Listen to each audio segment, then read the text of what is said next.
মনে রাখতে হবে তুমি একটা সুন্দর ছেলে। ছেলেরা যখন মেয়েদের পিছে দৌড়ায় দুইটা জিনিস হয়, হয় হিরো হয় নাহলে ভিলেন হয়। তুমি কি হইতে চাও? হিরো। ভিলেন হইতে চাইলে কি হবে জানো? পিছে পিছে দৌড়াবা, ওই যে পুলিশ এসপি সে ধরে নিয়ে আবার একটু পেদানি দিবে, মেয়েকেও পাবা না, মাইরও খাবা। ভাই ভালোই তো বাসছিলে, তুই কি দোষ করলি, তাই না? তার মানে দোষটা কোথায়? তা ওয়ে তুমি রাস্তায় দাঁড়িয়ে শীষ বাজাবা কেন? তুমি ভদ্র হয়ে দাঁড়াও, তুমি তাকায় দেখো, মেয়েটাকে তাকায় না দেখলে মেয়েটা কিন্তু হার্ট অ্যাটাক করে মরে যাবে যে তাকাই না ছেলেরা আমার দিকে, ঘটনা কি?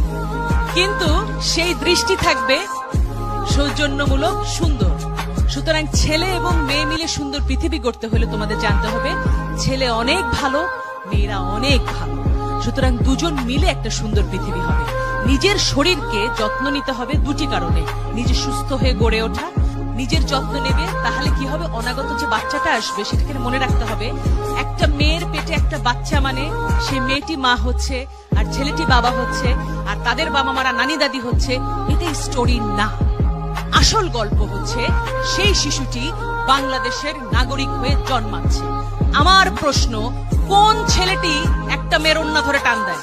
সে কি কোনো মায়ের পেট থেকে আসেনি? তাহলে কেমন মা তাকে শিক্ষা দিতে পারেনি? সেই মায়েরও আমি দোষ দেব। তুমি যদি সন্তান পালন করতে না পারো, সন্তান তুমি নেবে না। প্রত্যেকটা বাচ্চা যখন সুন্দর হবে, অর্থাৎ প্রথমে আমাদের পুষ্টি নিশ্চিত করতে হবে।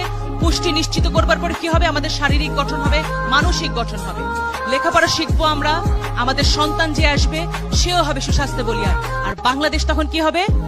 পৃথিবীর 1 নাম্বার দেশ।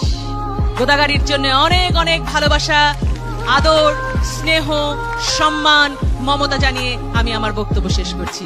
সবাই ভালো থাকবে, ভালো রাখবে সমাজ।